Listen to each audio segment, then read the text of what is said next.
Hi guys, welcome back. ഇതൊരു serious topic അല്ല, ഇതൊരു സ്ട്രെസ് റിലീഫിംഗ് ആയിട്ടുള്ളൊരു വീഡിയോ ആണ്. നിങ്ങൾക്ക് വെറുതെ കളയാൻ സമയം ഉണ്ടെങ്കിൽ മാത്രം കാണേണ്ടുന്നൊരു വീഡിയോ ആണ്. 2 ദിവസമായിട്ട് ഡൽഹിയിലെ പ്രൊട്ടസ്റ്റ് ഇതൊക്കെ കണ്ടിട്ടാണെങ്കിൽ എനിക്കും നല്ല പൊളിഞ്ഞിട്ടൊക്കെ ഇരിക്കുകയായിരുന്നു. അതിനിടയ്ക്ക് നമുക്കൊന്ന് സ്ട്രെസ് ഒക്കെ ഒന്ന് റിലീഫ് ചെയ്യേണ്ടായ ഗൈസ്. അപ്പോൾ നമുക്ക് നേരെ വീഡിയോയിലോട്ട് പോവാം. സംഭവം അഹാന കൃഷ്ണ, ഇവരുടെ മറ്റേ തൻവി, അമ്മുമ്മ ഇവർക്കിടയിലുള്ള ഒരു വിഷയങ്ങളാണ്. ഇപ്പം നിങ്ങൾ ചിന്തിക്കുന്ന കാര്യം എനിക്കറിയാം, എടാ ഇത് അന്ന് തീർന്നില്ലേ, പിന്നെ എന്തുവാന്നുള്ളത്. ഇത് തന്നെയാണ് ഗൈസ് ഞാനും വിചാരിച്ചത്. കാര്യം ഈ അഹാന കൃഷ്ണ കഴിഞ്ഞ ദിവസം ഇട്ടേക്കുന്ന ഒരു പോസ്റ്റ് ഞാൻ രാവിലെ ഇട്ടേക്കുന്ന വീഡിയോക്കകത്ത് പറഞ്ഞിട്ടുണ്ടായിരുന്നു. അതായത് അത് ഈ ഡൽഹി പ്രൊട്ടസ്റ്റിനെ സപ്പോർട്ട് ചെയ്ത അഹാന കൃഷ്ണ ഒരു പോസ്റ്റ് ഇട്ടതിന് ശേഷം തൊട്ട് പുറകെയാണ് ഈ കുടുംബത്തിലെ ഈ ഒരു പ്രശ്നം, ഈ ഒരു സാധനം കൊണ്ടിട്ടേക്കുന്നത്. അപ്പൊ ഞാൻ രാവിലെ ഇട്ട വീഡിയോക്ക് തന്നെ പറഞ്ഞിട്ടുണ്ടായിരുന്നു, അതായത് ഈ ദിയാകൃഷ്ണയ്ക്ക് ഇവർക്കൊക്കെ ആണെങ്കിൽ നല്ല വർത്താനം ആൾക്കാരുടെ ഇത് കേൾക്കേണ്ടതായിട്ട് നമ്മളും പറഞ്ഞിട്ടുണ്ടായിരുന്നു. അപ്പം അവർക്കിത് കേൾക്കുന്നുണ്ടാണെന്ന് അറിയത്തില്ല, ഇങ്ങനെ സപ്പോർട്ട് ചെയ്ത ഒരു സംഭവങ്ങൾ ഇട്ടതിന്റെ തൊട്ട് പുറകെയാണ് ഈ ഒരു സംഭവം ഇട്ടത്. അപ്പൊ അതിന്റെയും കൂടെ ഒരു സപ്പോർട്ട് ഇട്ടിട്ട് ഈ ഒരു ഫാമിലി വിഷയത്തിൽ സപ്പോർട്ട് പിടിക്കാൻ വേണ്ടിയിട്ടാണ് ഇങ്ങനെ ഇട്ടെന്നുള്ളത് നമ്മളൊന്ന് ഡൗട്ട്ഫുൾ ആയി പോയിട്ടുണ്ടായിരുന്നു. അവിടെ ഞാനിത് വീണ്ടും ഇവിടെ നിന്ന് ആ ഒരു ഡൗട്ട് ഒന്ന് പ്രകടിപ്പിക്കുകയാണ്. അപ്പം ഇത് സിമ്പിളായിട്ട് ഈ ഒരു വീഡിയോ എന്താന്ന് വെച്ച് കഴിഞ്ഞ് കഴിഞ്ഞാൽ, അഹാന ഇട്ടേക്കുന്ന ഒരു പോസ്റ്റ് എന്താന്ന് വെച്ച് കഴിഞ്ഞാൽ, കാറ്റ് താന പാറിയപ്പോഴാണ് അഹാന കൃഷ്ണയുടെ കോണാൻ പാറിയ കഥ. സോ നമുക്ക് അതിലോട്ട് പോകാൻ സുഹൃത്തുക്കളെ. അപ്പോൾ ഒരു 7 പേജുള്ള ഒരു പോസ്റ്റാണ് ഇതുപോലെ അഹാന കൃഷ്ണ ഇട്ടിട്ടുള്ളത്. മുട്ടക്കാട്ട് ഇംഗ്ലീഷിലാണ് ഇട്ടേക്കുന്നത്. അത് വായിച്ച് ട്രാൻസ്ലേറ്റ് ചെയ്ത് പറയുമ്പോഴത്തേക്കിനാണെങ്കിൽ വീഡിയോയുടെ ലെഗ് ഭയങ്കരമായിട്ട് കൂടിപ്പോ. അപ്പൊ നമ്മുടെ കൊച്ചിന്റെ അടുത്ത് തന്നെ നമുക്കൊക്കെ എടി ജെമിനി കൊച്ചെ, എടി ഒന്ന് ട്രാൻസ്ലേറ്റ് ചെയ്ത് അടി പൊന്നുമോളെ തെറ്റിക്കല്ലേ. കഴിഞ്ഞ കുറച്ച് ആഴ്ചകളായി സോഷ്യൽ മീഡിയയിൽ നടന്ന സംഭവങ്ങൾ എനിക്കും എൻ്റെ കുടുംബത്തിനും വളരെയധികം വേദനയും മാനസിക വിഷമവും ഉണ്ടാക്കിയിട്ടുണ്ട്. ഞങ്ങൾക്ക് ഒരുപാട് എൻ്റർടൈൻമെൻറ്റ് ഉണ്ടാക്കിയിട്ടുണ്ട്. കുടുംബകാര്യങ്ങൾ സോഷ്യൽ മീഡിയയിൽ വരേണ്ടതല്ലെന്ന് ഞങ്ങൾ എപ്പോഴും വിശ്വസിച്ചിരുന്നതിനാൽ ഇത് നമ്മെ എങ്ങനെയൊക്കെ ബാധിച്ചുവെന്ന് എനിക്ക് പൂർണ്ണമായി വിശദീകരിക്കാൻ കഴിയില്ല. എന്താണ് കുടുംബകാര്യങ്ങൾ സോഷ്യൽ മീഡിയയിൽ വരില്ലെന്നോ? എന്നാൽ നാളെ മുതൽ നിങ്ങൾ വ്ളോഗിംഗ് ഒക്കെ സ്റ്റോപ്പാക്കി പോവാണോ? കാര്യം നിങ്ങളുടെ വ്ളോഗിങ്ങിനെ കണ്ടെന്ന് വെച്ചാൽ ഫാമിലി വ്ളോഗിംഗ് ആണല്ലോ, അപ്പോൾ കുടുംബകാര്യങ്ങളാണല്ലോ മൊത്തം എടുത്തത്. അതുകൊണ്ട് ചോദിച്ചാണ് കേട്ടോ. അപ്പോൾ നിർഭാഗ്യവശാൽ ഒരു വീടിൻ്റെ 4 ചുവരുകൾക്കുള്ളിൽ നിൽക്കേണ്ടിയിരുന്ന ഒരു വിഷയം പൊതുമധ്യത്തിലേക്ക് എത്തിപ്പെട്ടു. വികാരങ്ങൾ നിയന്ത്രണം വിടുമ്പോൾ ചിലപ്പോൾ നമ്മൾ ചിന്തിച്ച് പ്രവർത്തിക്കുന്നതിന് പകരം വികാരഭരിതരായി പ്രതികരിച്ചു പോകാറുണ്ട്. നീതികേടാണെന്ന് എനിക്ക് തോന്നിയ ഒരു കാര്യത്തിന് എൻ്റെ അമ്മ വിമർശിക്കപ്പെടുന്നത് കണ്ടപ്പോൾ സംസാരിക്കാൻ ഞാൻ തീരുമാനിക്കുകയായിരുന്നു. അതാണെന്ന് ഇവർ പറഞ്ഞത്. എല്ലാ വീട്ടിലും ഒരു അമ്മു കുച്ചി വേണം എന്നുള്ള ഒരു അമ്മു യോജന പദ്ധതി. പക്ഷേ എനിക്ക് മിണ്ടാതിരിക്കാമായിരുന്നു. എന്നാൽ അങ്ങനെ ചെയ്തിരുന്നെങ്കിൽ അന്യായമാണെന്ന് എനിക്ക് തോന്നിയ ഒരു തെറ്റിദ്ധാരണ ഭാരം എൻ്റെ കുടുംബത്തിന് ചുമക്കേണ്ടി വരുമായിരുന്നു. സത്യം പറഞ്ഞ് ആ തെറ്റിദ്ധാരണ തിരുത്തുകയാണ് ഞാൻ ചെയ്യുന്നതെന്ന് മാത്രമാണ് ആ സമയത്ത് ഞാൻ ആത്മാർത്ഥമായി വിശ്വസിച്ചത്. ഞാൻ പറയുന്നത് സത്യം മാത്രമാണെങ്കിൽ ഇനി എന്താണ് പറയാനുള്ളത് എന്ന് ഞാൻ എന്നോട് തന്നെ ഓർത്തുപോയി. എന്നാൽ വ്യാജ ആരോപണങ്ങൾ, നുണകൾ, വളച്ചൊടിച്ച കഥകൾ, വളരെ വ്യക്തിപരമായ സംഭാഷണങ്ങൾ എന്നിവ പൊതുമധ്യത്തിലേക്ക് കൊണ്ടുവന്നുകൊണ്ടുള്ള ഒരു പ്രതികരണമാണ് ഇതിന് പകരമായി വരിക എന്ന് ഞാൻ ഒരിക്കലും കരുതിയില്ല. സ്തംഭിച്ചു പോയി അഹാന കൃഷ്ണ.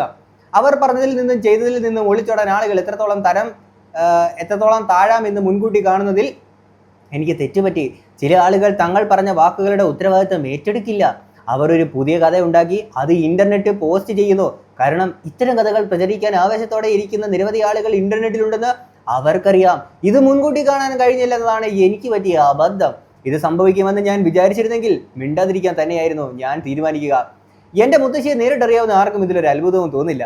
എന്നാൽ നിങ്ങളിൽ പലർക്കും എൻ്റെ കുടുംബം ഞാനും വർഷങ്ങളായി പങ്കുവച്ച കണ്ടന്റുകളിലൂടെ മാത്രമാണ് എൻ്റെ മുത്തശ്ശിയെ അറിയാവുന്നത് എന്നതിനാൽ നിങ്ങൾക്കൊരു ചെറിയ വിശദീകരണം നൽകേണ്ടത് എൻ്റെ കടമയാണെന്ന് ഞാൻ കരുതുന്നു. അങ്ങനെ 1ാമത്തെ പേജ് കഴിഞ്ഞിരിക്കുകയാണ് സുഹൃത്തുക്കളെ. ഇവിടെ നിങ്ങൾ ആലോചിക്കേണ്ട മറ്റൊരു കാര്യം എന്താണെന്ന് വെച്ച് കഴിഞ്ഞാൽ, ഈ അമ്മൂമ്മ 1 കിലോ ആപ്പിൾ കൊടുത്തു കഴിഞ്ഞാൽ മലക്ക മറിഞ്ഞ് മാറുന്ന ഒരു വ്യക്തിയാണെന്നുള്ള ഇതേ കാര്യം പറഞ്ഞിരിക്കുന്നത് ഇതേ അഹാന കൃഷ്ണ തന്നെയായിരുന്നു തന്റെ കമ്മ്യൂണിറ്റി പോസ്റ്റിനകത്ത്. ഇപ്പൊ വന്നിട്ട് എന്തു അഹാന കൃഷ്ണ, നിങ്ങൾ എന്ത് ഉദ്ദേശിക്കുന്നത്? എന്തുവാ? നിങ്ങളുടെ ഭാഗത്ത് ശരികളുണ്ട്, നിങ്ങളുടെ ഭാഗത്ത് തെറ്റുകളുണ്ട്, തന്വിയുടെ ഭാഗത്ത് ശരികളുണ്ട്, തന്വിയുടെ ഭാഗത്ത് തെറ്റുകളുണ്ട്. ഇതൊക്കെ എല്ലാവരും സംസാരിച്ച് പഴകി ഇതിന്റെ ചാറൂറ്റിപ്പിടിഞ്ഞ് പോയ സംഭവമാണ്. പിന്നെ എന്തുവാ ഇനി? എന്തുവാ സത്യം? എന്തുവാ? ഇതാണ് ഞാൻ തുടക്കത്തിൽ പറഞ്ഞത്. കാറ്റത്ത് ആന പാറിയപ്പോഴാണ് അഹാന കൃഷ്ണയുടെ കോണാൻ പാറിയ കഥ. ഇനി നമുക്ക് 2nd പേജിലോട്ട് പോകാം. 2025 ഒക്ടോബർ മുതൽ ചില നിർഭാഗ്യകരമായ സംഭവങ്ങൾ കാരണം എൻ്റെ മുത്തശ്ശിയും ഞങ്ങളിൽ ചിലരും തമ്മിലുള്ള ബന്ധം വഷളായിരിക്കുകയാണ്. ഇതിന് പൂർണ്ണ ഉത്തരവാദി അവരാണ്. ഞാൻ എൻ്റെ മുത്തശ്ശിയോട് ഒരു പ്രത്യേക രീതിയിൽ സംസാരിക്കുന്നത് നിങ്ങൾ കേട്ടിട്ടുണ്ടെങ്കിൽ അതിന് കാരണം ഒരു മുത്തശ്ശിയോ അല്ലെങ്കിൽ ഒരു മനുഷ്യരോ ആരോട് സംസാരിക്കാൻ പാടില്ലാത്ത രീതിയിൽ അവരോട് സംസാരിച്ചത് കൊണ്ടാണ്.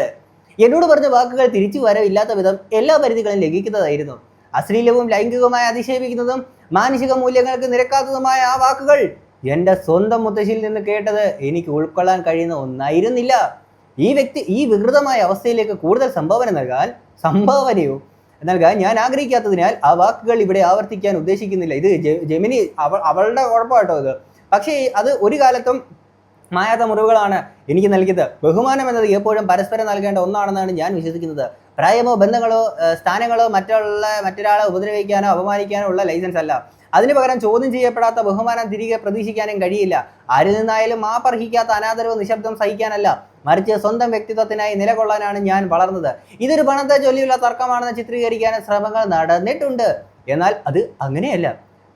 ഞാനും എൻ്റെ സഹോദരിമാരും എപ്പോഴും സ്വന്തം അധ്വാനത്തിലൂടെ ജീവിതം കെട്ടിപ്പടുക്കുന്നതിലാണ് വിശ്വസിച്ചിട്ടുള്ളത്. സാമ്പത്തിക ഭദ്രതയ്ക്കോ സ്വത്തിനോ വേണ്ടി ഞങ്ങൾ ഒരിക്കലും ഞങ്ങളുടെ മാതാപിതാക്കളെയോ കാരണവന്മാരെയോ നോക്കിയിട്ടില്ല. സ്വന്തം അധ്വാനത്തിലൂടെ വരുമാനം ഉണ്ടാക്കുന്ന സ്വയം പ്രാപ്തരായ സ്ത്രീകൾ എന്ന നിലയിൽ ഞങ്ങൾ അഭിമാനിക്കുന്നു. ഭൗതിക നേട്ടങ്ങൾ വെച്ച് ഞങ്ങൾ ഒരിക്കലും ബന്ധങ്ങളെ അളന്നിട്ടുമില്ല. വിഷയം ഒരിക്കലും അതായിരുന്നില്ല. പിന്നെ എന്തായിരുന്നു വിഷയം? ഞാൻ അയച്ചതാണെന്ന് പറഞ്ഞ് എൻ്റെ മുത്തശ്ശി അവരുടെ ഫോണിൽ നിന്ന് ചില മെസ്സേജുകൾ വായിക്കുന്നത് നിങ്ങൾ കണ്ടിട്ടോ? ഞങ്ങൾ കണ്ടായിരുന്നു. ലളിതമായ ഒരു ചോദ്യം ഞാൻ നിങ്ങളുടെ മുന്നിൽ വെക്കുകയാണ്. അത്തരം പ്രതികരണങ്ങളിലേക്ക് നയിച്ച യഥാർത്ഥ മെസ്സേജുകളും സംഭാഷണങ്ങളും മറച്ചു വെച്ചുകൊണ്ട് മറ്റൊരാളുടെ പ്രതികരണങ്ങൾ മാത്രം ഒരാൾ എന്തിനായിരിക്കും വായിച്ച് കേൾപ്പിക്കുന്നത്? എന്തിനാണ് വായിച്ച് കേൾപ്പിക്കുന്നത്? ഒരു സ്വകാര്യ ഫാമിലി വാട്സപ്പ് ഗ്രൂപ്പിൽ ഞാൻ അയച്ച മെസ്സേജുകൾ എൻ്റെ കസിൻ വായിക്കുന്നത് നിങ്ങളിൽ പലരും കേട്ടിട്ടുണ്ടാകാം. ഞാൻ പറഞ്ഞ കാര്യങ്ങൾ ഞാൻ നിഷേധിക്കുന്നില്ല. ഞാൻ ദേഷ്യത്തിലായിരുന്നു. സാധാരണയായി ഞാൻ ഉപയോഗിക്കാത്ത വാക്കുകൾ അന്ന് ഉപയോഗിച്ചിട്ടുമുണ്ട്. എന്നാൽ നിങ്ങൾ കേട്ടത് എൻ്റെ മെസ്സേജുകൾ മാത്രമാണ്. ആ മെസ്സേജുകളിലേക്ക് നയിച്ച പൂർണ്ണമായ സംഭാഷണങ്ങളല്ല. അത് നമ്മളന്ന് തൻവിയുടെ ആ ഒരു വീഡിയോ റിയാക്ട് ചെയ്ത സമയത്ത് പറഞ്ഞിട്ടുണ്ടായിരുന്നു, 2 വശം പൂർണ്ണമായിട്ടുള്ള വെർഷനൊന്നും കേൾപ്പിച്ചിട്ടില്ല എന്നുള്ളത് നമ്മൾ പറഞ്ഞിട്ടുണ്ടായിരുന്നു. ആ സംഭാഷണങ്ങളിൽ ചിലത് തന്നെ തുടങ്ങിയത് മുത്തശ്ശിയുമായിട്ടുള്ള കാര്യങ്ങൾ എത്രത്തോളം ബുദ്ധിമുട്ടേറിയതായി മാറി എന്ന് എൻ്റെ കസിൻ തന്നെ നമ്മോട് പറയുന്നതിലൂടെയാണ്. ബാക്കിയുള്ള ഞങ്ങൾ അവൾ പറഞ്ഞതിനോട് പ്രതികരിക്കുക മാത്രമാണ് ചെയ്തത്. ഇതാണ് യാഥാർത്ഥ്യമെന്ന് അറിഞ്ഞിട്ടും സ്വന്തം സന്ദേശങ്ങളും അതിൻ്റെ പശ്ചാത്തലവും ഒഴിവാക്കി എൻ്റെ സന്ദേശങ്ങൾ മാത്രം തിരഞ്ഞെടുത്തത് അവൾ വായിക്കുന്നത് കണ്ടപ്പോൾ എനിക്ക് വലിയ ആഘാതമാണ് ഉണ്ടായത്. ചങ്ക് തകർന്നു പോയി. അല്ല, അത് ഞാൻ കൈന്നിട്ട് പറഞ്ഞതാണ്. ഇതെനിക്കൊരു കാര്യം വളരെ വ്യക്തമാക്കി തന്നു. സത്യം എന്താണെങ്കിലും അവർ നിർമ്മിക്കാൻ ശ്രമിച്ച അസത്യമായ കഥകളെ ഞാൻ ചോദ്യം ചെയ്തുകൊണ്ട് മാത്രം എന്നെ ഏറ്റവും മോശക്കാരിയാക്കി ചിത്രീകരിക്കുക എന്നതായിരുന്നു മറ്റു പല ആരോപണങ്ങളുടെയും പോലെ ഇതിൻ്റെയും പ്രധാന ലക്ഷ്യം. എനിക്കെതിരെ ഉന്നയിക്കപ്പെട്ട ഏറ്റവും ഗുരുതരമായ ആരോപണങ്ങളിൽ ഒന്ന് ഞാൻ മുത്തശ്ശിയെ കായികമായി ഉപദ്രവിക്കാൻ ശ്രമിച്ചു എന്നുള്ളതാണ്. കായികമായി അത് തികച്ചും അസത്യമാണ്. എൻ്റെ മുത്തശ്ശൻ്റെ വേർപാടിൻ്റെ 2 മാസങ്ങൾക്ക് ശേഷം അമ്മയോ സഹോദരിമാരും ഒരു അടുത്ത സുഹൃത്തും ഞാനും ചേർന്ന് ചില കുടുംബ കാര്യങ്ങൾ സംസാരിക്കാൻ അവരെ കാണാൻ പോയ അവസാന കൂടിക്കാഴ്ചയെക്കുറിച്ചാണ് ഈ പറയുന്നത്. സംഭവിക്കാത്ത കാര്യങ്ങളെക്കുറിച്ച് മുത്തശ്ശി ആരോപണങ്ങൾ ഉന്നയിച്ച മുൻ അനുഭവങ്ങൾ ഉള്ളത് കൊണ്ട് തന്നെ ഇത്തരത്തിലുള്ള ചില സംഭാഷണങ്ങൾ റെക്കോർഡ് ചെയ്യുന്നത് ഞങ്ങളൊരു പതിവാക്കിയിരുന്നു. വാവോ, വാട്ട് എ ബ്യൂട്ടിഫുൾ ഫാമിലി. സ്വന്തം കുടുംബത്തിലുള്ള പ്രശ്നങ്ങൾ നാളെ ഒരിക്കൽ പുറത്തെടുത്ത് വിടേണ്ടി വരുമെന്നുള്ളത് കരുതിയിട്ട് മുൻകൂട്ടി അവർ റെക്കോർഡ് ചെയ്ത് വെച്ചിരിക്കുകയായിരുന്നു സുഹൃത്തുക്കളെ. What A beautiful family. ബാക്കിയുള്ള വീട്ടിലൊക്കെ പ്രശ്നം ഉണ്ടാക്കുമ്പോൾ പല രീതിയിലുള്ള റെക്കോർഡ് ചെയ്ത് കാര്യങ്ങളൊക്കെ വെക്കാറുണ്ട്. അത് മോശമാണെന്നൊന്നും പറഞ്ഞതല്ല. ബട്ട് ഇവരെ ഒക്കെ അങ്ങനെ ചെയ്യുമോ? പ്രിവിലേജ്ഡ് ഫാമിലി അല്ലേ? വേണ്ട ഡൽഹിയിലോട്ട് എന്തോ മറിയെന്നൊക്കെ പറഞ്ഞേക്കുകയാണ് ഇവരുടെ ഡാഡിക്കോളെ. അത് മറക്കല്ലേ. ഞങ്ങളിവിടെ എത്തിയ നിമിഷം മുതൽ തിരികെ ഇറങ്ങിയ നിമിഷം വരെയുള്ള ആ കൂടിക്കാഴ്ചയുടെ പൂർണ്ണമായ റെക്കോർഡിങ് ഞങ്ങളുടെ പക്കലുണ്ട്. ഇത് നിങ്ങളുടെ മമ്മിക്കൂൾ അന്ന് വന്ന് പറഞ്ഞതല്ലേ? ഈ സിന്ധു കൃഷ്ണൻ എന്ന് പറഞ്ഞതല്ലേ? ഇതെല്ലാം കയ്യിലുണ്ട്. പിന്നെ എന്തുവാ ഇതെല്ലാം കേട്ടതായോ? ഇനി എന്തുവാ? അന്ന് എന്താണ് സംഭവിച്ചത് എന്ന് കൃത്യമായി കാണിക്കുന്നുണ്ട്. എനിക്കെതിരെ ഇപ്പോൾ ഉന്നയിക്കപ്പെട്ടിട്ടുള്ള ആരോപണങ്ങൾ അതിൽ എവിടെയുമില്ല. ഇതൊരു ഉദാഹരണം മാത്രമാണ്. ഇവർ രണ്ടുപേരും ചേർന്ന് എനിക്കെതിരെ വേറെ നിരവധി ആരോപണങ്ങൾ ഉന്നയിച്ചിട്ടുണ്ട്. അവയെല്ലാം അസത്യമാണ്. സത്യം സന്ദേശങ്ങളിലും റെക്കോർഡുകളിലും സുരക്ഷിതമായിട്ടുണ്ട്. അത് തെളിയിക്കേണ്ട ഒരു ദിവസം വരികയാണെങ്കിൽ ഞാൻ അത് ചെയ്യുക തന്നെ ചെയ്യും. നിങ്ങൾ ഓൾറെഡി നിങ്ങളുടെ CCTV വിഷ്വൽസും കാര്യങ്ങളൊക്കെ നിങ്ങളുടെ മമ്മിക്കോള് ഇതുപോലെ പുറത്തുവിടുകയും കാര്യങ്ങളൊക്കെ ചെയ്തിട്ടുണ്ട്. നിങ്ങളുടെ സിന്ധു കൃഷ്ണ ഇനി എന്തുവാ? നിങ്ങൾക്ക് എന്ത് വയ്യേ? അറിയാൻ മേലത്തോണ്ട് ചോദിക്കുകയാണ്. ഇത്രയും ഒരു അലന്ന ഒരു ഫാമിലി, സീരിയസ്ലി. എൻ്റെ കസിൻ പുറത്ത് നിന്ന കാര്യങ്ങൾ നോക്കിക്കണ്ട ഒരു വ്യക്തി ആയിരുന്നില്ല. അവൾ ഈ സംഭവങ്ങളിലൂടെയൊക്കെ ഞങ്ങളോടൊപ്പം കടന്നു പോയതാണ്. മുത്തശ്ശിയിൽ നിന്ന് അവൾക്കും കൈപ്പേറിയ അനുഭവങ്ങൾ ഉണ്ടായിട്ടുണ്ട്. കാര്യങ്ങൾ ബുദ്ധിമുട്ടായപ്പോൾ പിന്തുണയ്ക്കായി അവൾ ഞങ്ങളെയാണ് സമീപിച്ചത്. നിങ്ങൾ നിബന്ധനകളൊന്നുമില്ലാതെ അവൾക്കൊപ്പം ഉണ്ടായിരുന്നു. ആ സംഭാഷണങ്ങൾ അത്തരത്തിലുള്ളതായിരുന്നു. പൂർണ്ണമായ ചിത്രം അറിയാമായിരുന്നിട്ടും ഭർത്താവ് മരിച്ചതിന് ശേഷം പ്രായമായ ഒരു സ്ത്രീയെ ഉപേക്ഷിച്ചവരായി എൻ്റെ കുടുംബത്തെ ലോകത്തിന് മുന്നിൽ കാണിക്കാൻ അവർ തീരുമാനിച്ചു. സോഷ്യൽ മീഡിയയിലൂടെ തെറ്റിദ്ധരിക്കപ്പെടുന്ന ഒരു ചിത്രം അവർ മനഃപൂർവ്വം സൃഷ്ടിക്കുകയായിരുന്നു. ഒരുപക്ഷെ എൻ്റെ 74-കാരിയായ മുത്തശ്ശിക്ക് സോഷ്യൽ മീഡിയയുടെ വ്യാപ്തിയോ വ്യാജകഥകളും നുടകഥകളും പൊതുമധ്യത്തിൽ എത്തിയാൽ ഉണ്ടാകുന്ന പ്രത്യാഘാതങ്ങളോ പൂർണ്ണമായി മനസ്സിലായിട്ടുണ്ടാകില്ല. എന്നാൽ എൻ്റെ കസിന് അത് കൃത്യമായി അറിയാമായിരുന്നു.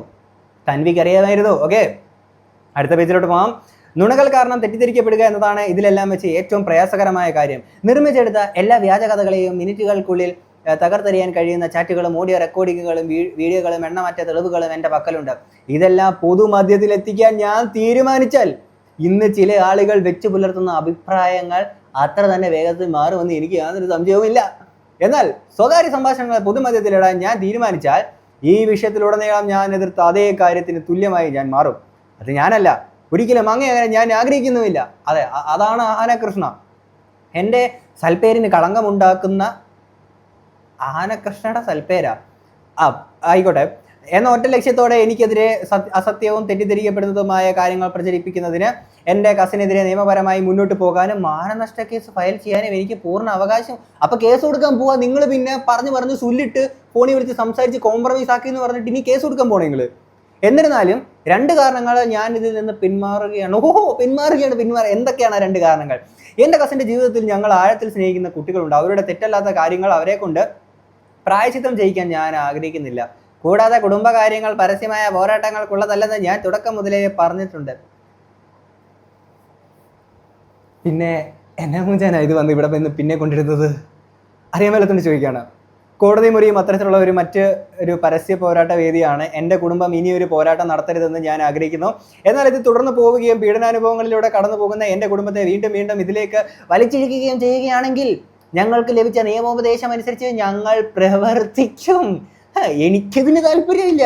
സാഹചര്യം അവിടം വരെ എത്തുന്നതിന് മുമ്പ് ഇത് അവസാനിപ്പിക്കണമെന്ന് ഞാൻ അഭ്യർത്ഥിക്കുന്നു. എൻ്റെ വീഡിയോയെക്കുറിച്ച് പലർക്കും അഭിപ്രായങ്ങൾ ഉണ്ടായിരുന്നുവെന്നും പോസ്റ്റ് ചെയ്ത കാര്യങ്ങൾ ലളിതമായി അവഗണിച്ചുകൂടായിരുന്നോ എന്നും പലരും ചോദിച്ചിരുന്നുവെന്നും എനിക്കറിയാം. സത്യം എന്തെന്നാൽ ഞാൻ പ്രതികരിച്ചത് ആ ഒരു വീഡിയോയോടല്ല, പിന്നെന്തിനോടാണ്?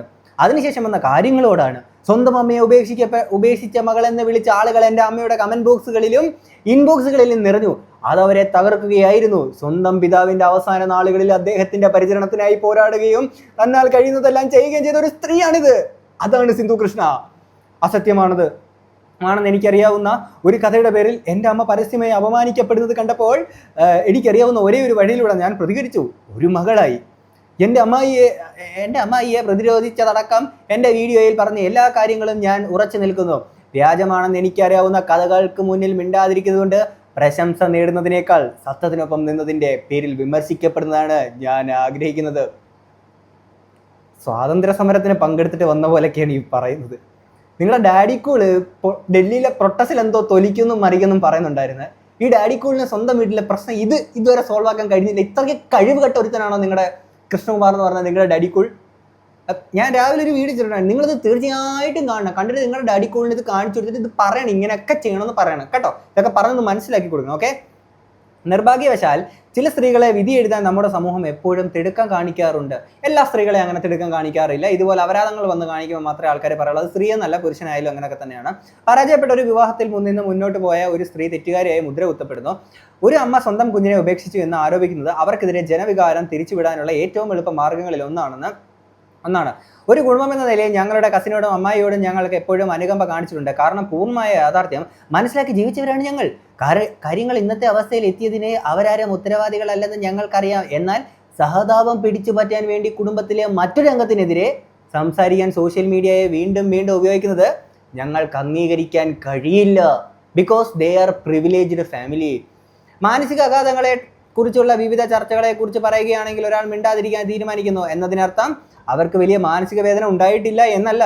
ചില ആളുകൾ കണ്ടന്റുകളാക്കാതെയോ അപരിചിതരിൽ നിന്ന് പിന്തുണ തേടാതെയോ നിശബ്ദമായി സഹിക്കുന്നു. എൻ്റെ അമ്മായിയുടെ വേദന മറ്റൊരു രീതിയിലാണ് പ്രകടിപ്പിക്കുന്നത് എന്നതുകൊണ്ട് മാത്രം അത് സത്യമല്ലെന്ന് പറയാൻ കഴിയില്ല.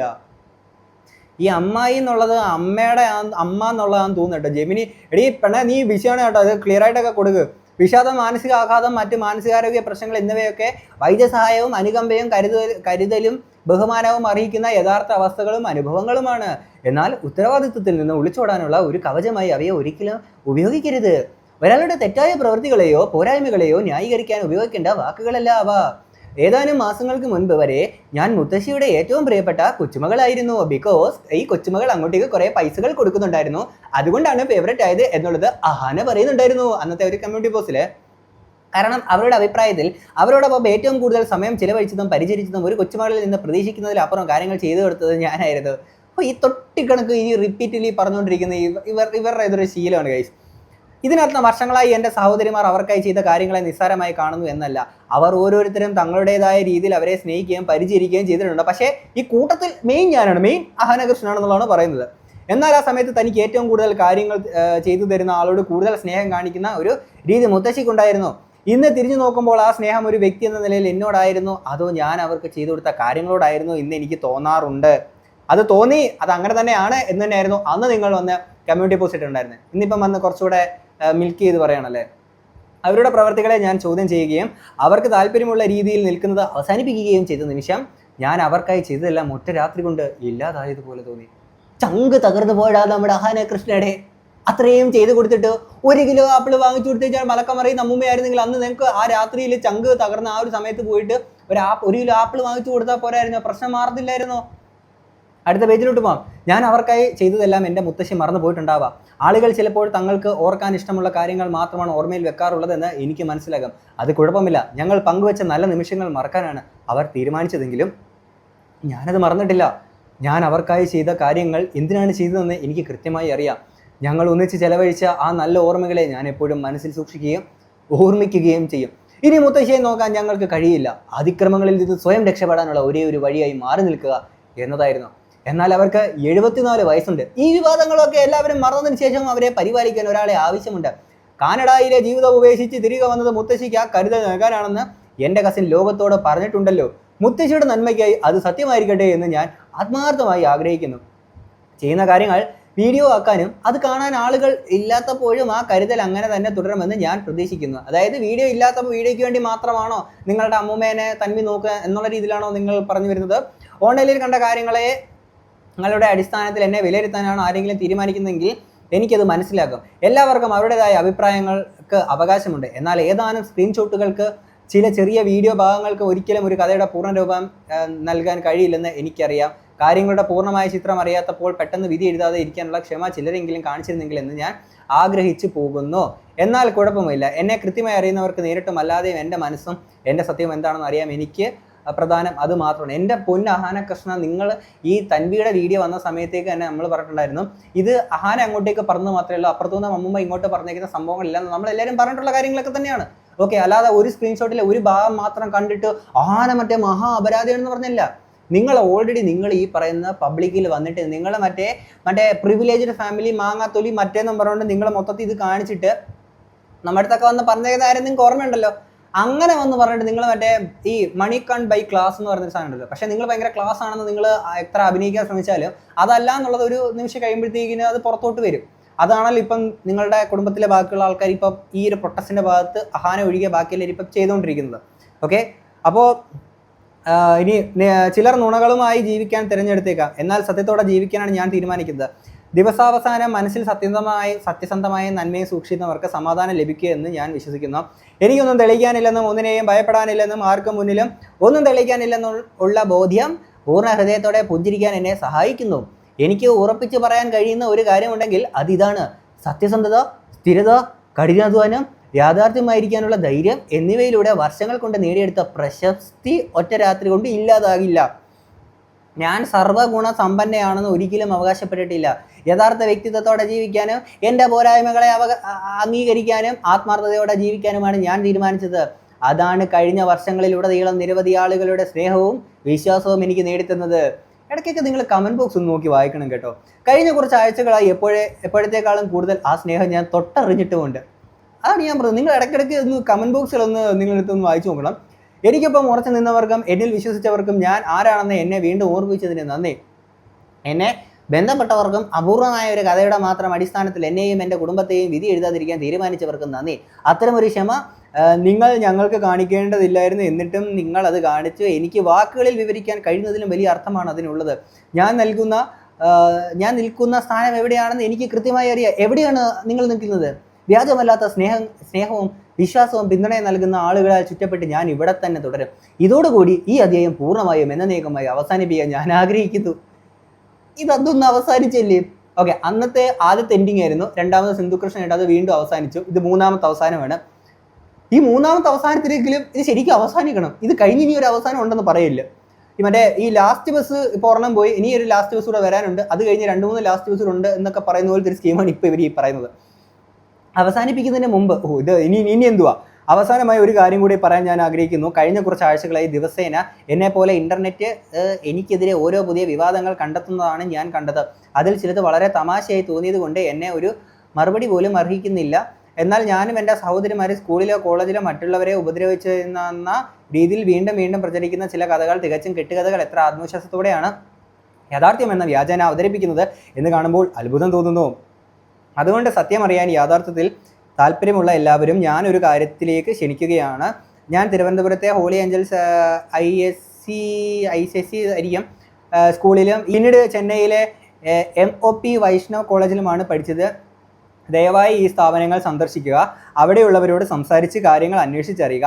വെറും കെട്ടുകേൾവികൾക്ക് കൃത്യമായി നിർമ്മിക്കപ്പെടുന്ന ഇത്തരം കഥകൾ വിശ്വസിക്കുന്നതിനും പ്രചരിപ്പിക്കുന്നതിനും മുൻപ് കാര്യങ്ങളുടെ സത്യാവസ്ഥ പരിശോധിക്കുക. സത്യം ഒരിക്കലും ഒരു പരിശോധനയെയും ഭയപ്പെടുന്നില്ല.